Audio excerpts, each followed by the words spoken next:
अस्सलाम वालेकुम नाज़रीन, कल्याण न्यूज़ में भलीकार माहिया नौशीन भट्टी। नाज़रीन, नाले वारी अदाकारा शबीरा चन्ना जी हालत गणती जोगी थी वई, खेसि वेंटिलेटर ते मुंतकिल कयो वियो आहे। आवाम खे दुआ जी अपील कई वई आहे। ईद ते ॻोठ वेंदे रोड हादसे में ज़ख़्मी थियल नाले वारी अदाकारा शबीरा चन्ना जी हालत गणती जोगी थी वई। सॼी सिंध जे माण्हुनि खे दुआ जी अपील कई वई आहे। कराची जे डाव अस्पताल में दाख़िल अदाकारा जी हालत ख़राब थियण बाद खेसि वेंटिलेटर ते मुंतकिल कयो वियो आहे। समूरी ज़िंदगी सिंध खे अर्पींदड़, सिंधियुनि में ख़ुशियूं विराईंदड़ आपा शबीरा चन्ना जी हालत अॼु वधीक ख़राब थी वई आहे।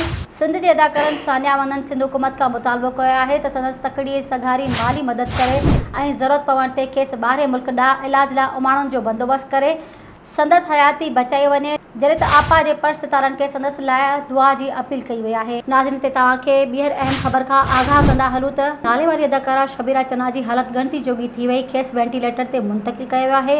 आवाम खे दुआ जी अपील कई वई आहे। ईद ते ॻोठ वेंदे रोड हादसे में ज़ख़्मी थियल नाले वारी अदाकारा शबीरा चन्ना जी हालत गणती जोगी थी वई। सॼी सिंध जे माण्हुनि खे दुआ जी अपील कई वई आहे। कराची जे डाव अस्पताल में दाख़िल अदाकारा जी हालत ख़राब थियण बाद खेसि वेंटिलेटर ते मुंतकिल कयो वियो आहे। समूरी ज़िंदगी सिंध खे अर्पींदड़, सिंधियुनि में ख़ुशियूं विराईंदड़ आपा शबीरा चन्ना जी हालत अॼु वधीक ख़राब थी वई आहे।